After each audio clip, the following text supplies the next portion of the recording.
Salam bahagia dan salam sejahtera bagi kita yang dikasih oleh Tuhan. Kita akan mengikuti ibadah online khususnya untuk kaum muda-mudi remaja dan siapa saja yang mengikutinya, baik mungkin ada orang tua dan lain sebagainya. Kita undang Tuhan Yesus hadir dalam hati kita. Kita nyanyikan Mengapa Kau Memilihku.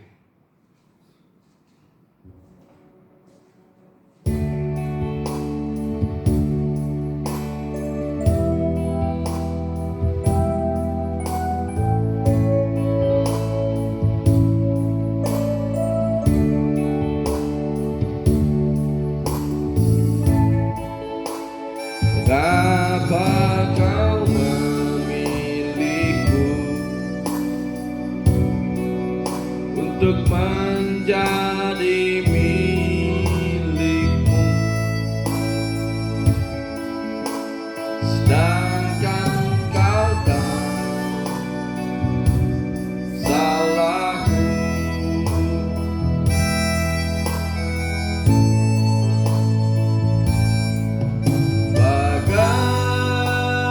Bagaimana mungkinkah mengampuni semua dosaku dan mau menyelamatkan jiwaku. Tuhan tolong, Tuhan tolongku, hidup nurut teladanmu,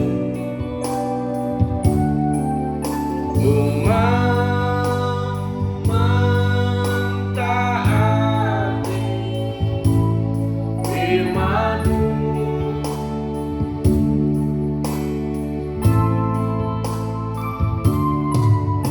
Hidupku sekarang hanya bagimu, berjalan sertamu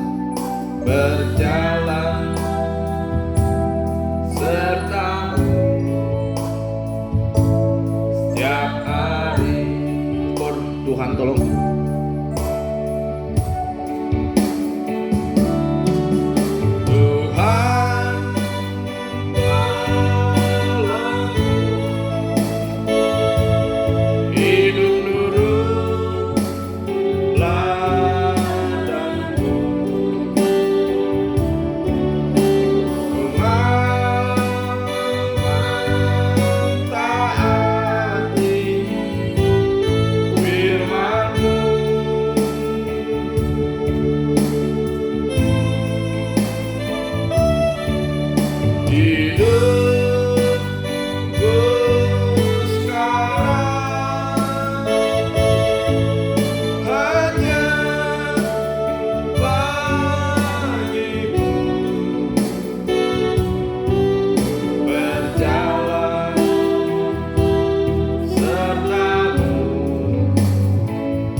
berjalan sertamu setiap hari, berjalan sertamu setiap hari.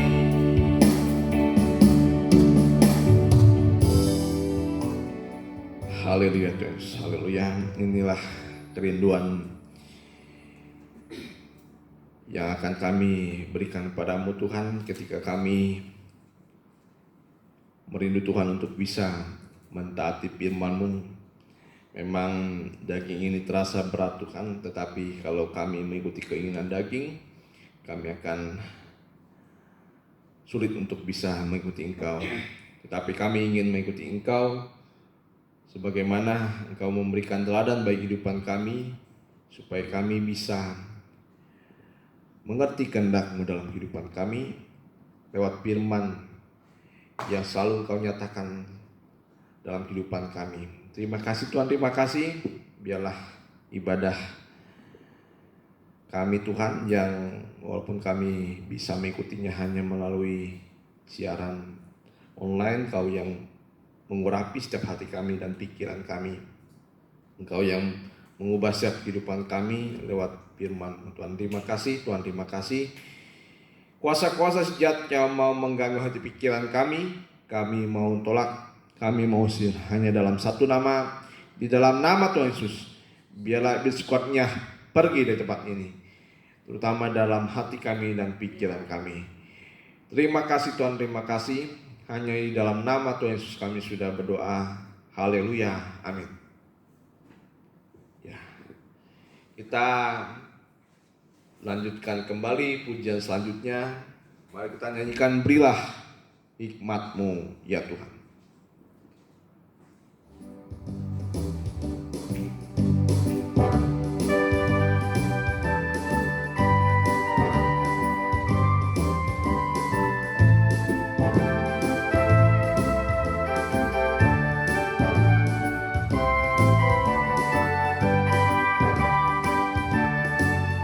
Ku bersyukur kepadamu Tuhan, untuk hikmat yang telah Kau berikan dalam menghadapi keadaan dunia gelap penuh kepalsuan. Ku serahkan nikahku kepadamu, bentuklah sesuai dengan citra-Mu, untuk menentang nikah hujatan yang sedang membentuk kekuatan. Berilah hikmat-Mu, berilah hikmat-Mu ya Tuhan, berilah kuasa pengurapan, penuhkanku dengan terang kebenaran firman, untuk melawan dosa kejahatan. Bajang 3. Berilah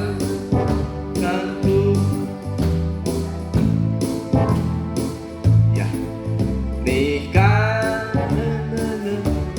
dan citranya, mampu menolak nikah yang salah, yang dipaksakan pada manusia. Berilah hikmat-Mu, berilah hikmat-Mu ya Tuhan, berilah kuasa pengurapan, teguhkanku dengan terang kebenaran firman, untuk melawan dosa kejahatan, untuk melawan dosa kejahatan, untuk melawan dosa kejahatan. Ya, seperti lagu ini kita nyanyikan bagaimana iblis ini sedang membentuk suatu kekuatan. Ya, dia membentuk suatu kekuatan untuk menghancurkan nikah. Ya, untuk menghancurkan nikah. Kalau nikah sudah dihancurkan oleh iblis, dia akan berhasil membuat kerusakan di berbagai bidang lagi, dari anak dan sebagainya. Nah, oleh sebab itu salah satu yang dibuat oleh iblis adalah melalui persahabatan atau pergaulan yang salah, supaya manusia itu atau anak-anak Tuhan ini terikat kepada suatu hubungan yang salah. Ya, oleh sebab itu kita harus punya hikmat untuk memilih hubungan, atau sebut sekarang pacaran, ya. Tapi dalam Alkitab tidak ada namanya pacaran, tapi hubungan yang erat, ya, hubungan yang erat untuk maju pada pernikahan atau pertunangan. Oleh sebab itu kita harus mencari, ya, pergaulan yang benar. Jangan sampai iblis menjadi tahta dalam hubungan kita. Nah, kalau sudah hubungan itu salah, dia akan melanjutkan. Kalau sampai pada pernikahan, wah, semakin sulit lagi nanti, semakin rusak lagi hubungan kita dengan Tuhan. Ya, sebab itu jaga hubungan kita bersama Tuhan dengan cara kita mencari pasangan-pasangan yang sesuai dengan kehendak Tuhan. Kita nyanyikan Dia Sungguh Baik. Dia sungguh baik.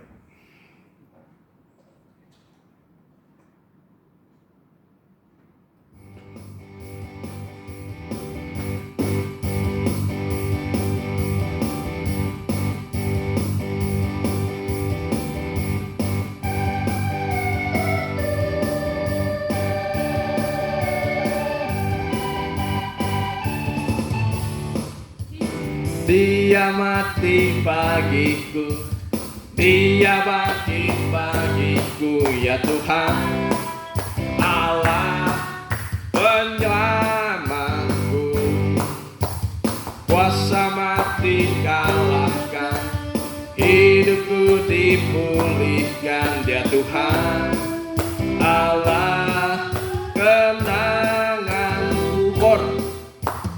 Dia sungguh baik, Dia sangat baik, Yesus, Dia baik bagiku. Dia sungguh baik, Dia sungguh baik, Dia sangat baik, Yesus, Dia baik bagiku. Baiklah, Dia ada di dalamku, bergerak di hidupku, Dia Tuhan Allah kekuatanku. Dia penuhi hatiku dengan kuasa kasih-Nya, Dia Tuhan Allah kenanganku.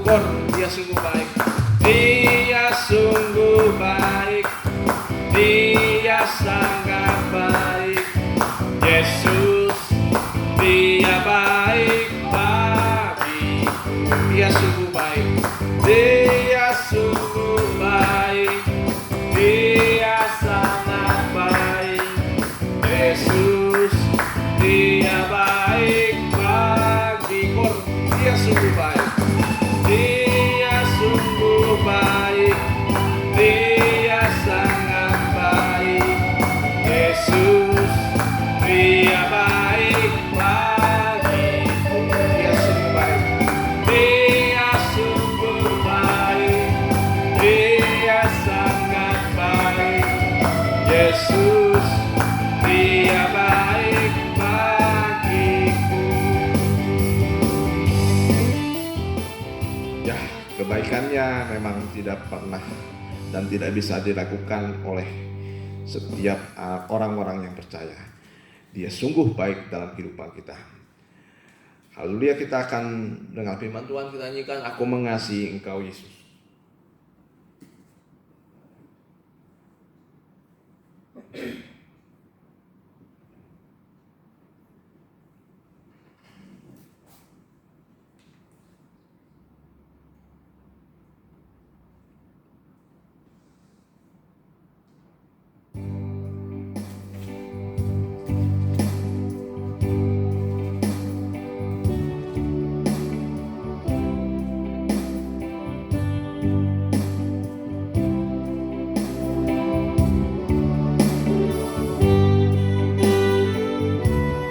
Aku mengasihi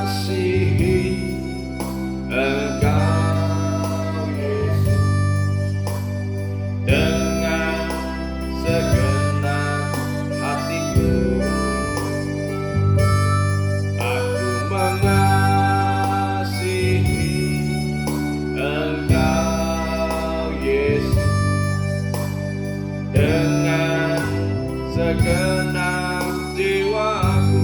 Ku renungkan firman, ku renungkan firman-Mu siang dan malam. Ku pegang firman-Mu dan ku lakukan.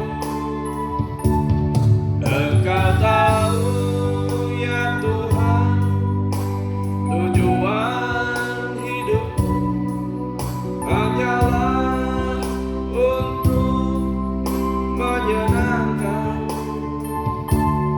hatimu. Ku renungkan firman-Mu siang dan malam. Ku pegang perintah-Mu dan ku lakukan. Engkau tahu ya Tuhan tujuan hidupku hanyalah untuk menyenangkan hatimu. Kor sekali lagi, ku renungkan firman-Mu siang dan malam. Ku pegang perintah-Mu dan ku lakukan. Engkau tahu ya Tuhan tujuan hidupku hanyalah untuk menyenangkan hatimu. Terima kasih Tuhan, terima kasih. Inilah yang menjadi tujuan kami dalam kehidupan kami adalah menyenangkan hatimu, berkenan di hadapan-Mu. Terima kasih Tuhan, terima kasih. Biarlah firman-Mu menjadi jawaban atas kehidupan kami, bahkan menuntun kami kepada jalan yang benar. Kiranya firman-Mu menjadi kekuatan bagi kehidupan kami Tuhan. Terima kasih Tuhan, terima kasih. Dan urapan dari Roh-Mu kami perlukan supaya kami bisa mengerti, percaya, dan yakin akan firman-Mu. Terlebih kami bisa melakukan setiap firman-Mu. Terima kasih Tuhan, terima kasih. Kami sambut firman-Mu hanya di dalam nama Tuhan Yesus kami sudah berdoa. Haleluya, amin. Ya. Salam sejahtera bagi kita yang dikasihi oleh Tuhan, para anak-anak pemuda di mana saja kita berada, khususnya dalam perkumpulan pemuda GBS Firdaus dan semua yang bisa mendengarkan. Kiranya diberikan Tuhan hati yang baik seperti tanah, hati yang bisa menerima setiap benih firman Tuhan. Kita baca dari Amsal 3. Amsal 3 ayat yang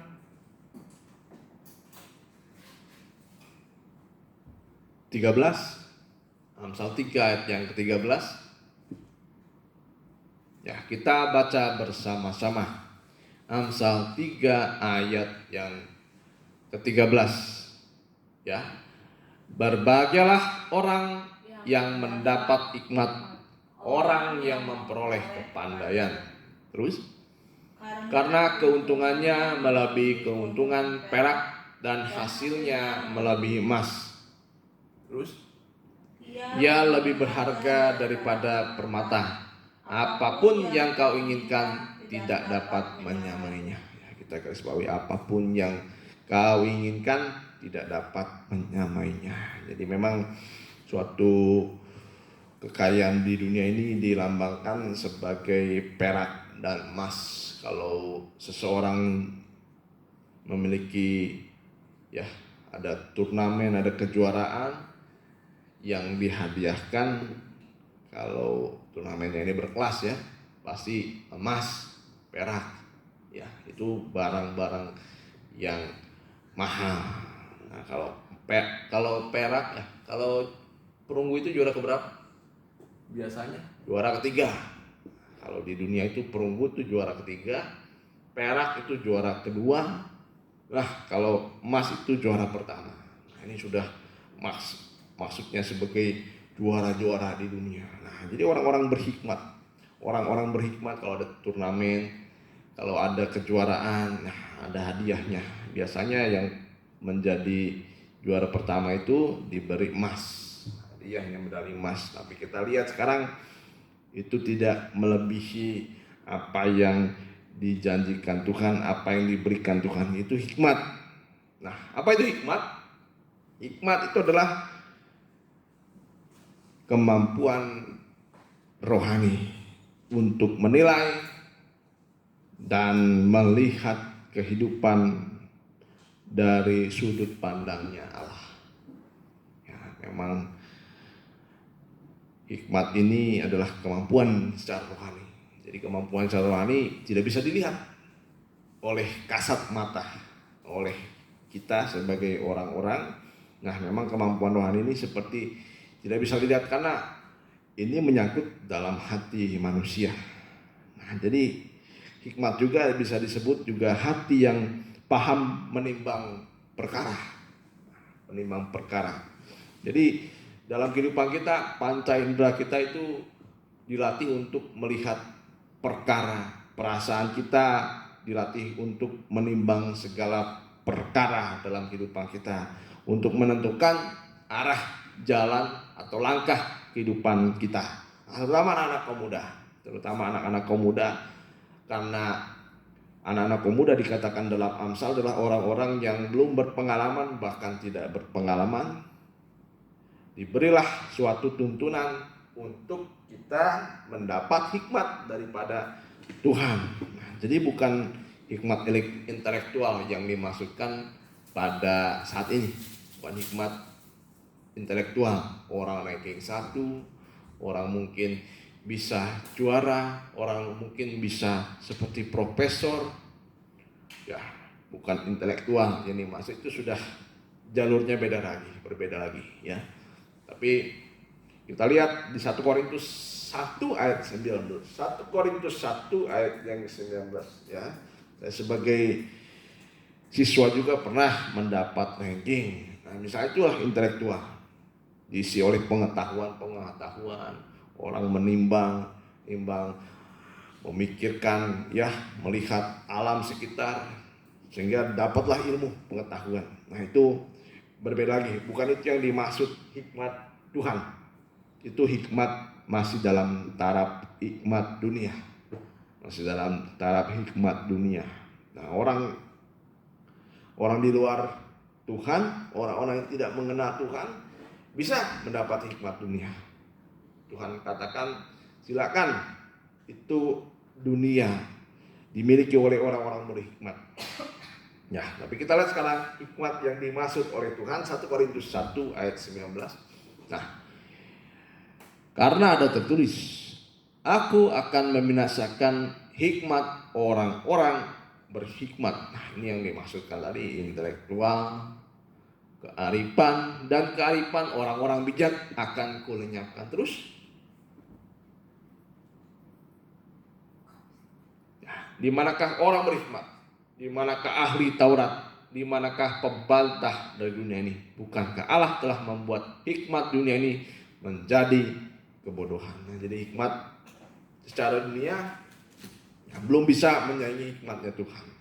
Ya, kalau hikmat dunia, mereka memikirkan bagaimana manusia ini dibentuk, ya, bagaimana dunia ini dibentuk. Mereka memikirkan sampai mulailah teologi yang salah, atau filosofi yang salah, filsuf yang salah. Wah, manusia itu dibuat dari nenek moyangnya adalah seorang ya seekor atau berbentuk kera. Itu kalau misalnya hikmat dunia kalau ditelusuri ya tidak bisa. Bagaimana dijadikannya langit dan bumi ini, ya mana bisa diterima oleh hikmat. Kalau hikmat dunia ini semakin diperdalam, kadang-kadang bisa meruntuhkan firman Tuhan. Karena semua yang dipikirkan oleh manusia itu bisa berlayanan atau bisa menjadi musuhnya hikmat dari Tuhan, ya. Hikmat Tuhan itu dia menjadikan langit dan bumi dengan hanya berfirman saja. Banyak orang-orang yang ateis tidak mengenal Tuhan karena bukan mereka bodoh, karena mereka sangat-sangat berhikmat secara duniawi. Ya. Nah, hikmat dunia. Tapi hikmat dunia juga kalau kita lihat orang-orang yang memiliki hikmat secara dunia, mereka bisa mendapatkan sesuatu dari hikmat dunia. Dia bisa mendapatkan sesuatu, kemuliaan secara duniawi, kehormatan secara duniawi. Memang dikatakan hikmat itu juga bisa, hikmat secara dunia juga bisa membuat orang melebihi, mendapatkan sesuatu melebihi emas perak. Itu memang kalau orang-orang mempunyai hikmat. Ya, tapi kita tidak bahas hikmat dunia.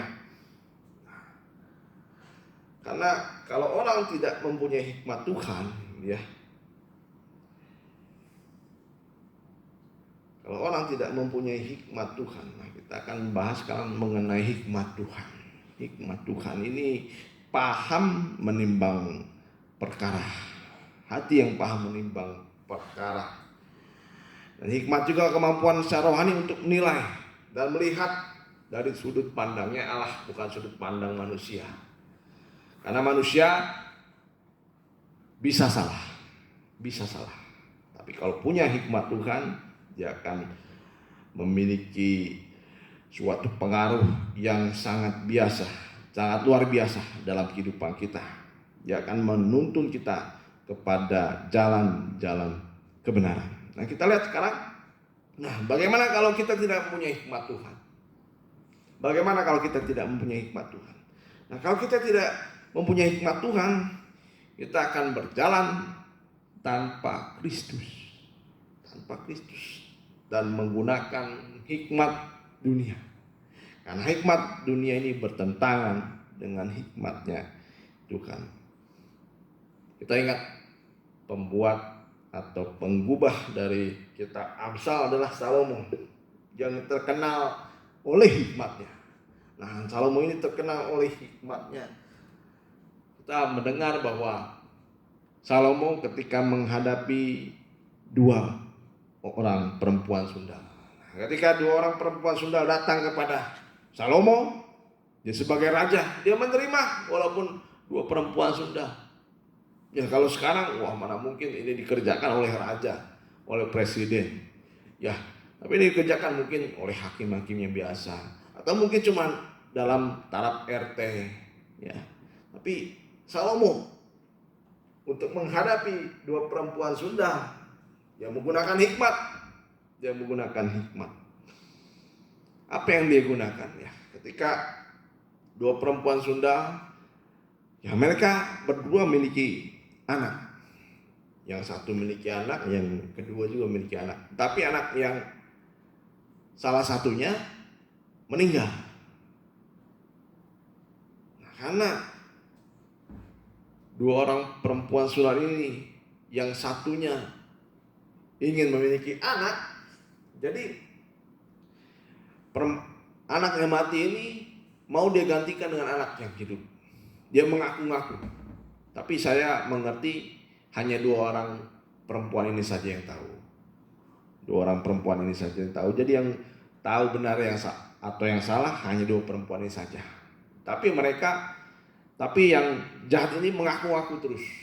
Nah, akhirnya Salomo hanya gunakan pedang. Inilah hikmat dari Salomo. Dia gunakan pedang. Ya, dia tidak perlu banyak ucapan yang dikeluarkan. Dia hanya bawa pedang. Ya, kalau begitu saya bagi anak ini menjadi dua. Satu untukmu, satu untukmu. Ya, jadi pedang inilah yang digunakan saat menyatakan keputusan yang benar. Ya, pedang ini artinya adalah firman Tuhan. Nah, jadi tidak gegabah Salomo dalam mengambil keputusan. Tidak langsung menunjukkan inilah ibu yang benar, inilah ibu yang salah. Tapi dia hanya menggunakan pedang. Kalau gitu saya akan bagi anak ini. Tapi saya yakin sekalipun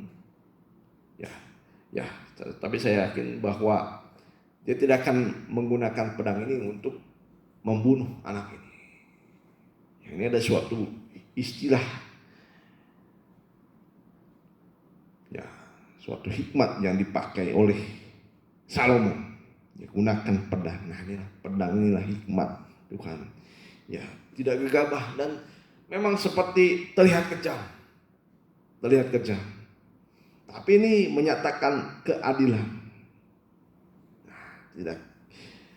Ya memang terlihat kejam. Nah, bagi orang benar itu terlihat kejam. Wah, anak saya mau dibagi dua. Tapi kalau orang yang jahat tadi, wah ini adil. Adil ini Salomo, adil. Tapi kalau orang yang benar katakan, wah ini begitu jahatnya Salomo. Ya udahlah, tidak mungkin anak saya dibagi. Lebih baik berikan. Ya, terlihat kejam. Nah, jadi kalau kita sebagai orang benar untuk menyatakan hikmat, memang perasaan akan sakit untuk menyatakan hikmat Tuhan dalam kehidupan kita. Nah, jadi Salomo ini menegakkan keadilan dengan menggunakan pedang. Ya, adil itu apa sih? Adil itu adalah menegakkan kebenaran. Bukan adil itu bagi dua. Nah, tapi Salomo seperti mau menegakkan keadilan, seperti untuk membelah dua. Tapi Salomo mengerti apa yang nanti akan terjadi. Nah, Salomo mengerti yang akan terjadi. Mana yang menjadi ibu dari anak ini, kalau dia pasti akan memberikan belas kasihan. Kalau bukan ibu dari anak ini, dia pasti akan senang melihat temannya juga tidak ada anaknya. Ya, ini bertolak belakang. Orang yang benar atau ibu yang benar ini, dia akan menyatakan belas kasihan. Tapi kalau ibu yang salah, dia akan bersenang-senang di atas penderitaan atau impas lah, karena dua perempuan Sunda. Saya tidak tahu, mungkin dalam kehidupan sehari-harinya mereka selalu bertengkar, tidak ada yang mau ngalah. Anaknya mati, anaknya juga harus mati. Nah, mungkin itu yang dipikirkan oleh ibu ini, ibu yang salah ini. Nah, keadilan itu adalah menyatakan suatu kebenaran, bukan adil bagi dua. Ya, jadi seorang anak, seorang ibu, seorang siswa, kita sebagai seorang anak-anak muda, jangan langsung berkata adil itu bagi dua. Adil itu adalah menyatakan sebuah kebenaran. Nah, kalau misalnya seorang anak mungkin diberi warisan, ya janganlah anak yang bungsu mungkin meminta paling besar daripada anak sulung. Sesuai kebenaran, sesuai kebutuhan juga keadilan itu.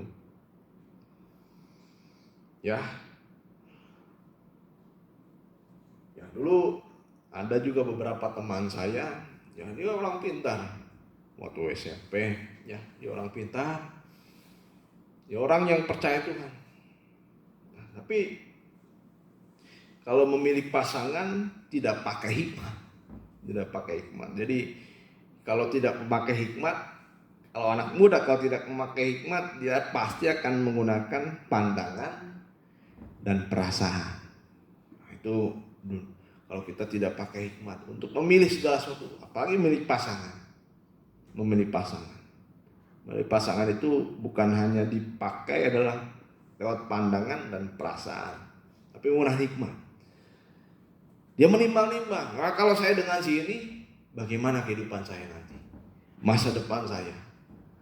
Kalau akhir-akhirnya sering berantem, ya sering berkelahi, adu mulut, ya bagaimana kehidupan selanjutnya, pasti akan selalu seperti itu. Ya, jadi kita harus mulai memilih segala sesuatu dari hikmatnya Tuhan. Jangan tidak pakai hikmat. Ya.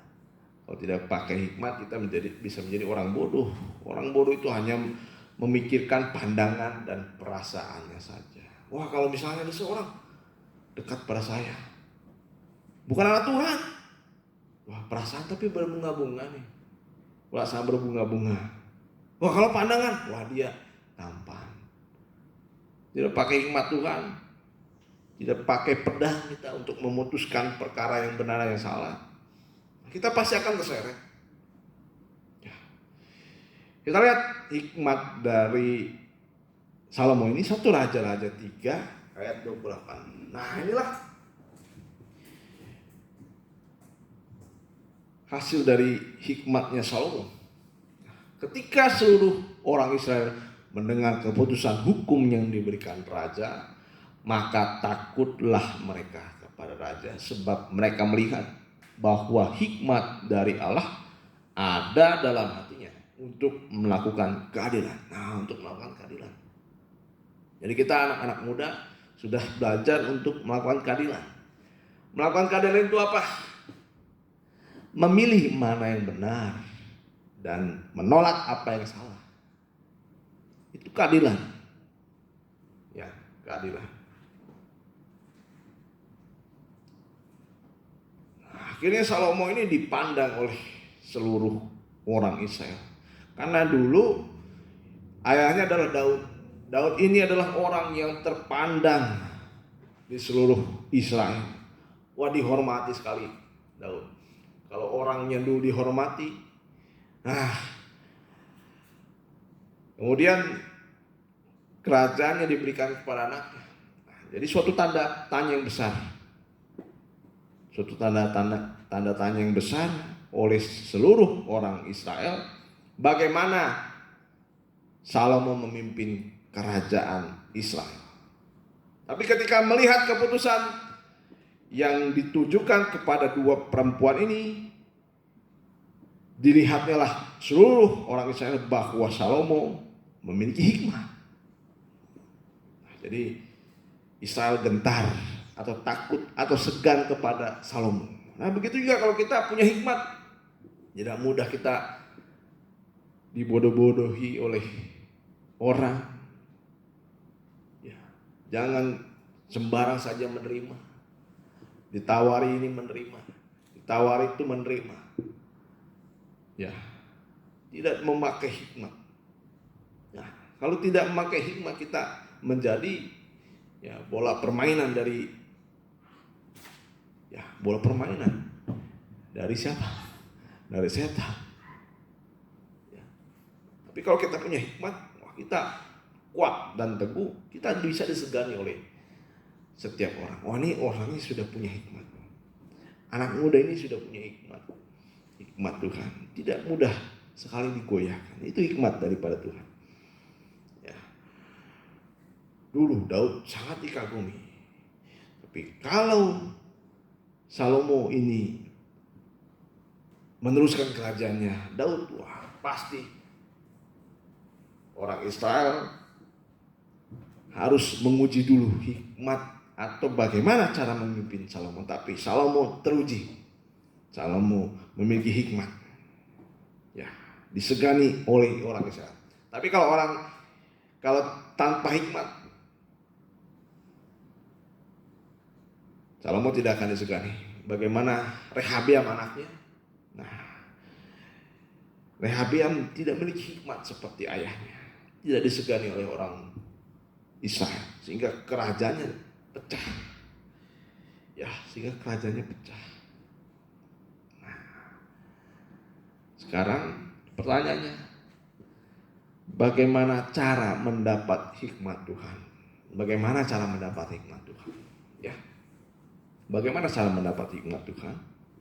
Kita baca dari Amsal 2 ayat yang keempat. Bagaimana cara mendapat hikmat Tuhan?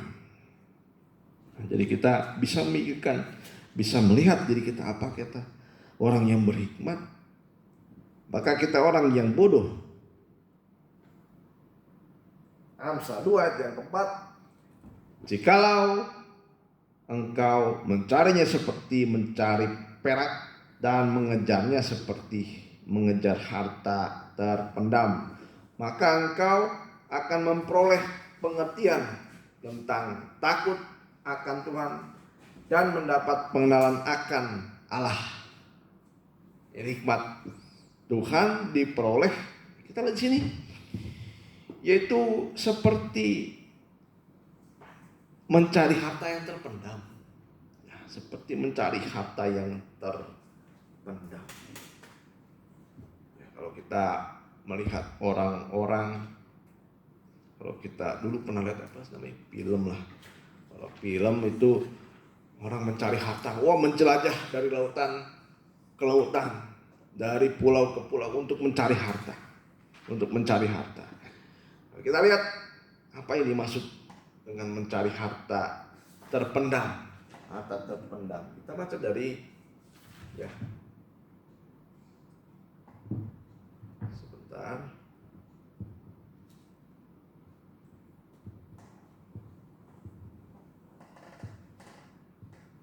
Kita baca dari Matius 13 ayat 44.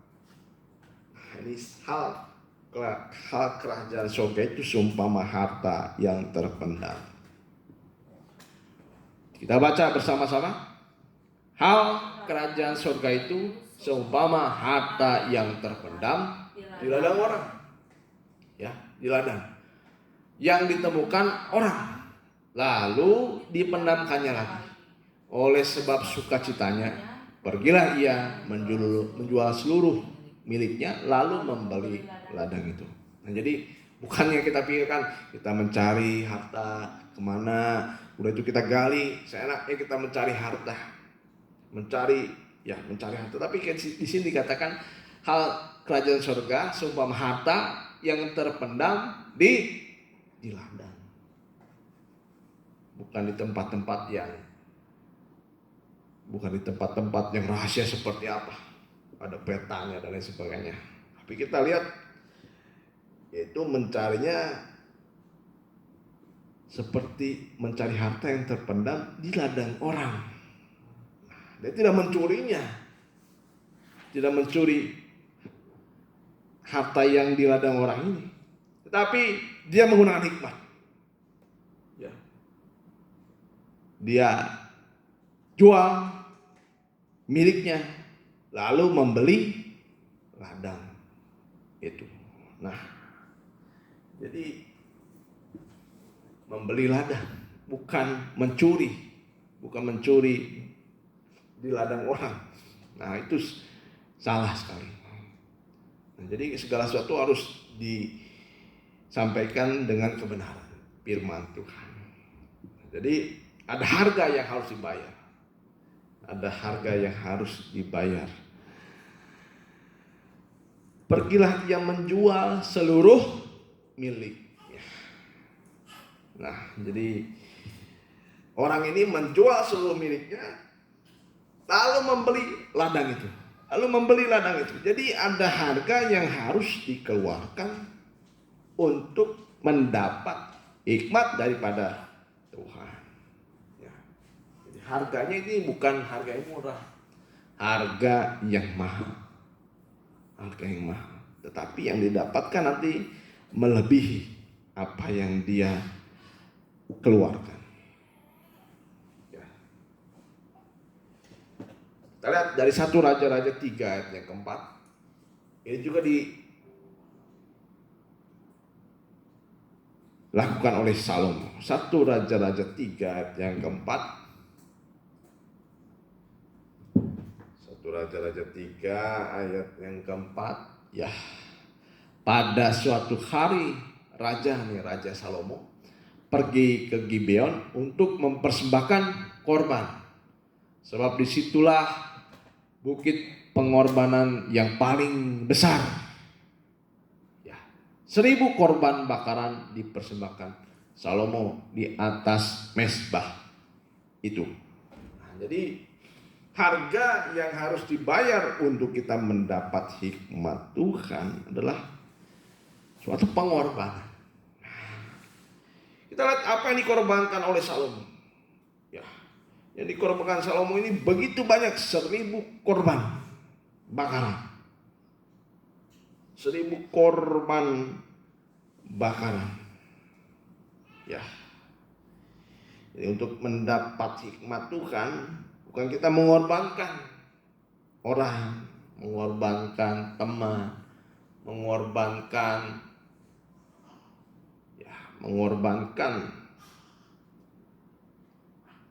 yang bukan dari dalam diri kita. Tetapi untuk mendapatkan hikmat Tuhan, apa yang dikorbankan? Nah, kita lihat sekarang salah satu inti dari kita mengikut Tuhan. Galatia 5 ayat 24. Inilah yang dikorbankan. Jadi ada harga yang harus dibayar untuk mendapat hikmat Tuhan. Ya. Nah, kita lihat barang siapa menjadi milik Kristus Yesus. Ya, dulu Salomo mempersembahkan korban, ya, daging persembahan untuk Tuhan. Jadi yang dikorbankan waktu itu daging korban bakaran.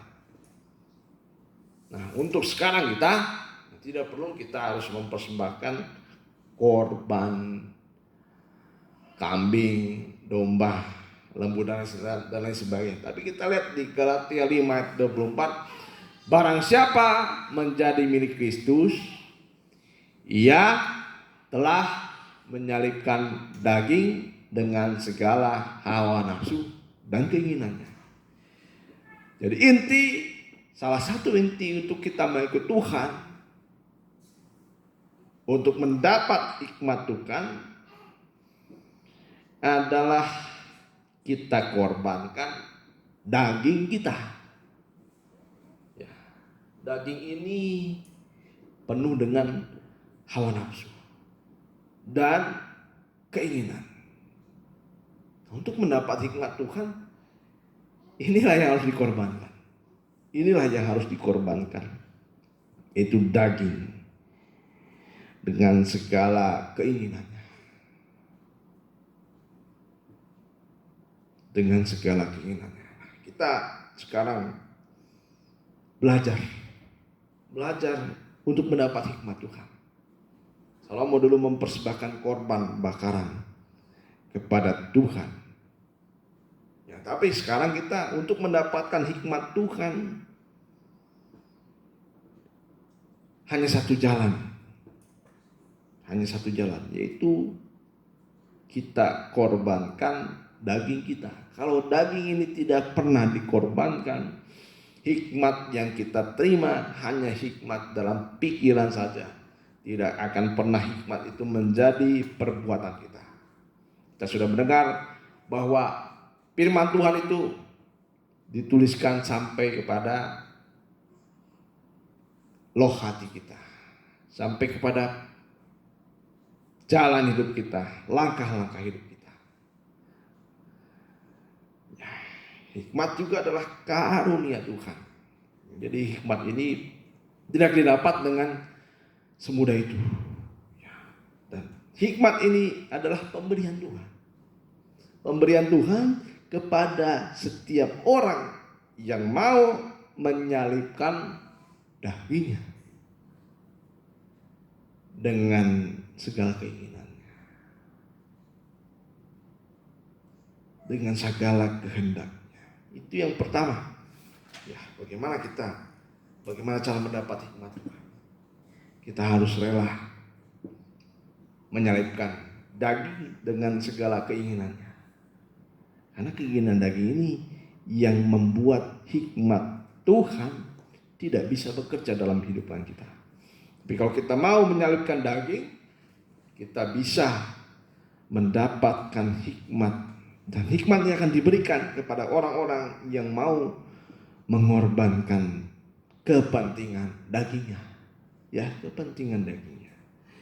Itu yang pertama. Yang kedua, 1 Raja-Raja 3 ayat 3. Ini yang dikerjakan Salomo ketika dia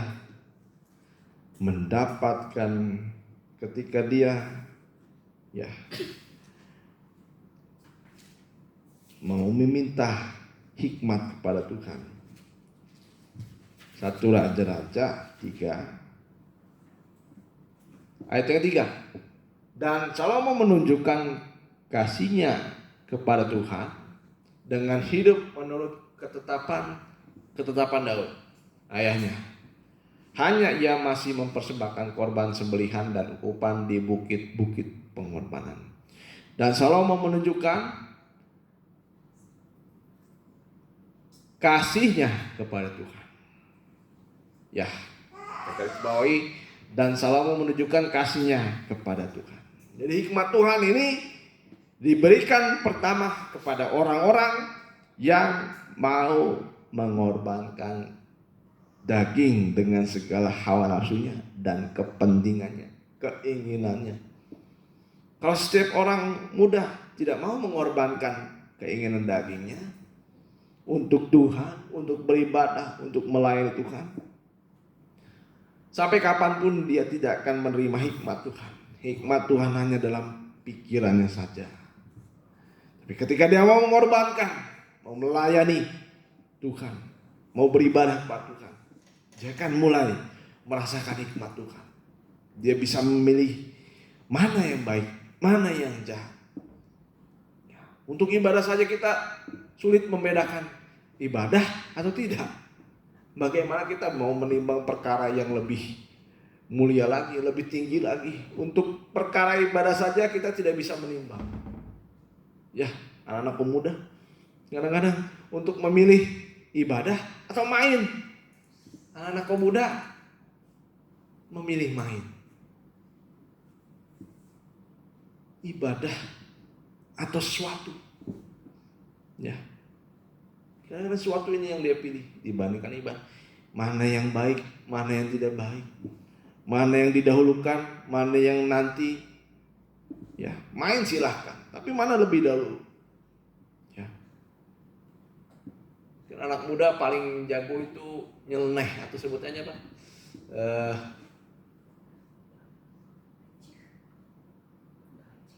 Macet.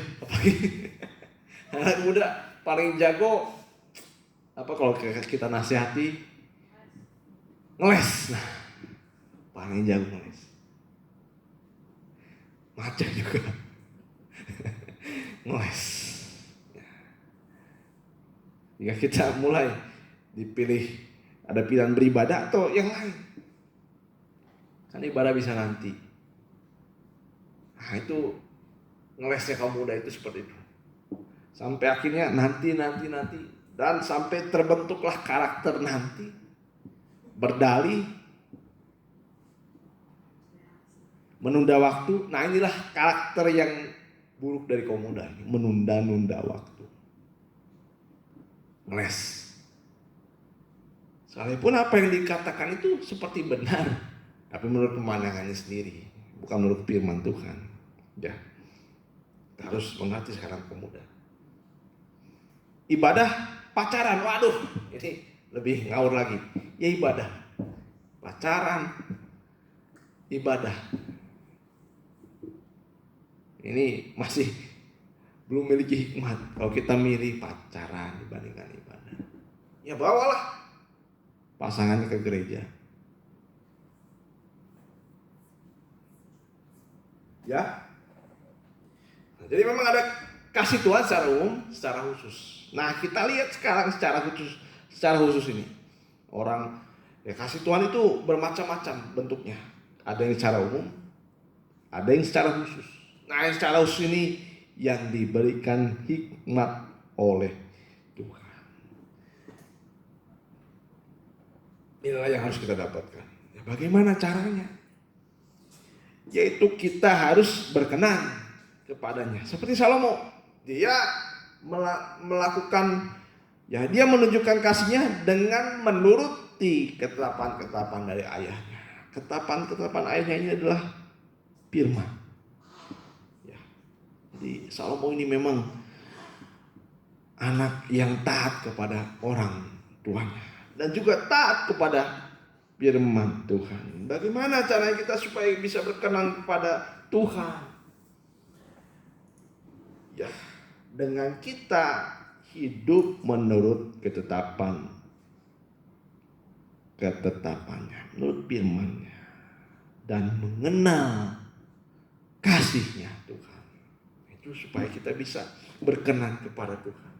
Ya, Jadi inilah yang akan kita dapatkan kalau kita mau menyalibkan daging dan kita mengasihi Tuhan dengan cara menunjukkan kasih kita kepada Tuhan. Inilah orang-orang yang berkenan kepada Tuhan. Kasih karunia ini akhirnya akan diberikan kepada orang-orang yang berkenan kepadanya. Berkenan itu kepada orang yang disukai oleh Tuhan. Disukai oleh Tuhan. Berkenan itu artinya disukai. Ya, firman Tuhan saya cukupkan sampai sini dulu. Jadilah kita orang-orang yang disukai oleh Tuhan, berkenan kepadanya.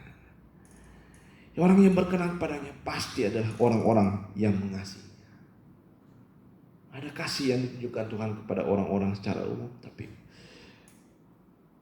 Salomo diberikan hikmat karena dia mau mempersembahkan korban dan juga dia menunjukkan kasihnya kepada Tuhan. Kita nyanyikan pribadi yang mengenal.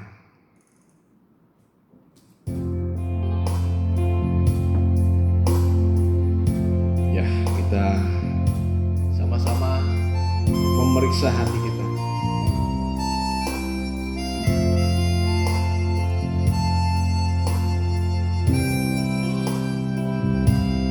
Seperti rusa yang haus, rindu aliran sungaimu.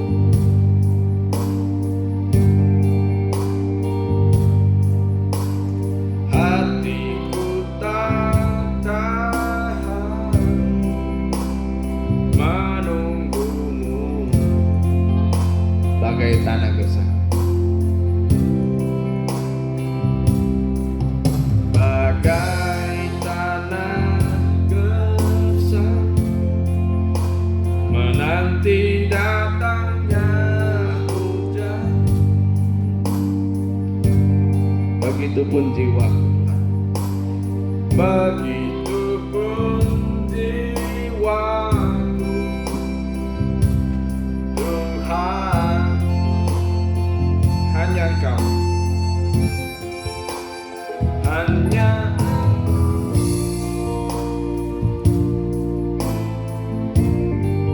pribadi yang mengenal hatiku, tiada yang tersembunyi bagimu. Seluruh isi hati pun Kau tahu, dan bawaku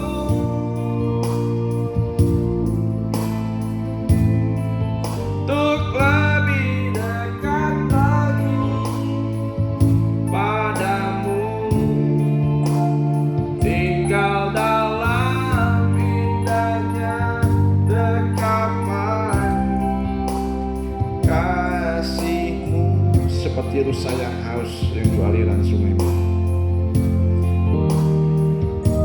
Seperti rusa yang haus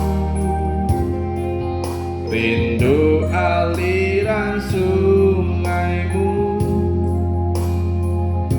Hatiku tak tahan, hatiku tak tahan. Kita mengenal kasih-Nya Tuhan. Kita tidak melakukan kasih-Nya Tuhan dalam kehidupan kita. Tapi yang Tuhan ingin minta sekarang adalah sikap kita kepada Tuhan. Kita lihat Salomo, dia menunjukkan kasih-Nya kepada Tuhan. Kita pun harus menunjukkan kasih kita kepada Tuhan.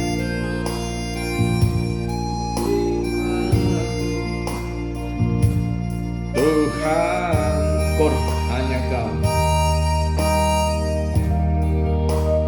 Hanya Engkau,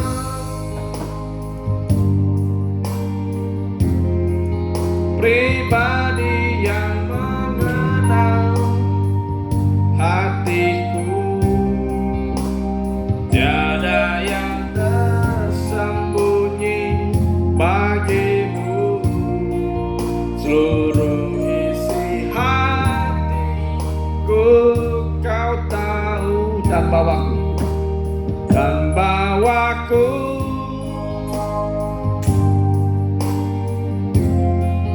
untuk lebih dekat lagi padamu, tinggal dalam indahnya dekapan kasih-Mu. Kor, kita bangkit diri.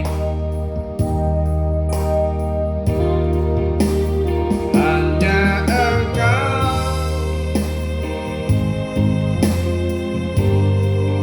pribadi yang mengenal. Kita harus mengasihi Tuhan. Kita harus mengenal kasih-Nya Tuhan. Tiada satupun yang tersembunyi dari dalam hati kita. Dia mengerti hati kita. Baiklah, kita merindukan selalu hikmat Tuhan. Itulah firman Tuhan dalam kehidupan kita, supaya kita bisa lebih dekat lagi kepada Tuhan. Tinggal dalam indahnya dekapan kasih-Mu, hanya Engkau pribadi yang mengenal hati. Hanya Engkau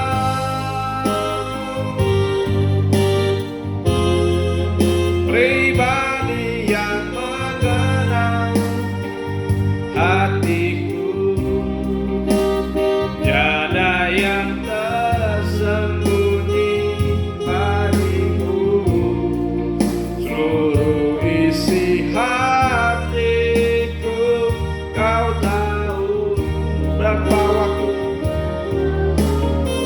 oh haleluya Yesus, untuk lebih dekat padamu, untuk lebih dekat lagi padamu, tinggal dalam indahnya dekapan kasih-Mu, tinggal dalam dekapan, tinggal dalam indahnya dekapan kasih-Mu. Haleluya Yesus, haleluya. Haleluya Tuhan, terima kasih Tuhan. Kiranya firman-Mu menjadi jawaban kehidupan kami, supaya kami menjadi orang-orang yang berhikmat, terutama di antara orang-orang yang tidak baik hatinya di sekitar kami, terutama di angkatan-angkatan yang jahat di antara dunia, di antara orang-orang di dunia ini. Karena banyak sekali yang kami harus putuskan dalam kehidupan kami untuk menunjukkan bahwa hikmat-Mu bekerja dalam kehidupan kami. Kami menunjukkan keadilan-Mu, kami bisa memilih kebenaran dan menolak segala ketidakbaikan atau kejahatan dalam kehidupan kami. Terima kasih Tuhan, terima kasih. Jadikan kami orang-orang yang berhikmat. Berikanlah hikmat-Mu ya Tuhan, untuk bisa melawan dosa-dosa dan kejahatan. Terima kasih Tuhan, terima kasih Tuhan. Biarlah firman-Mu tertanam dalam hati kami dan bertumbuh, sehingga kami dapat melakukan firman-Mu, bahkan berbuah, berkenan kepadamu, dan bisa dilihat oleh orang-orang di sekitar kami. Terima kasih Tuhan Yesus, terima kasih. Dan kiranya firman-Mu memberikan pada kami juga Tuhan janji-janji keselamatan, janji-janji yang indah yang Kau akan berikan dalam kehidupan kami. Terima kasih Tuhan, terima kasih. Dan kiranya berkat dari firman-Mu nyata dalam kehidupan kami, terutama dalam membentuk dan mengubahkan kehidupan kami. Berkati segala pekerjaan dan usaha kami, sekolah studi kami, apa yang kami cita-citakan kiranya sesuai dengan kehendak-Mu, sehingga apa yang kami terima nanti dapat berhasil di mata-Mu dan menjadi kebaikan dalam kehidupan kami, dalam masa depan kami, Terima kasih Tuhan, terima kasih. Dan terimalah berkat dari Allah Bapa, Sang Putra, dan Roh Kudus. Itulah Tuhan Yesus Kristus yang menyertai kami sekalian sampai kesudahan akhir zaman. Di dalam nama Tuhan Yesus kami sudah berdoa. Haleluya. Amin.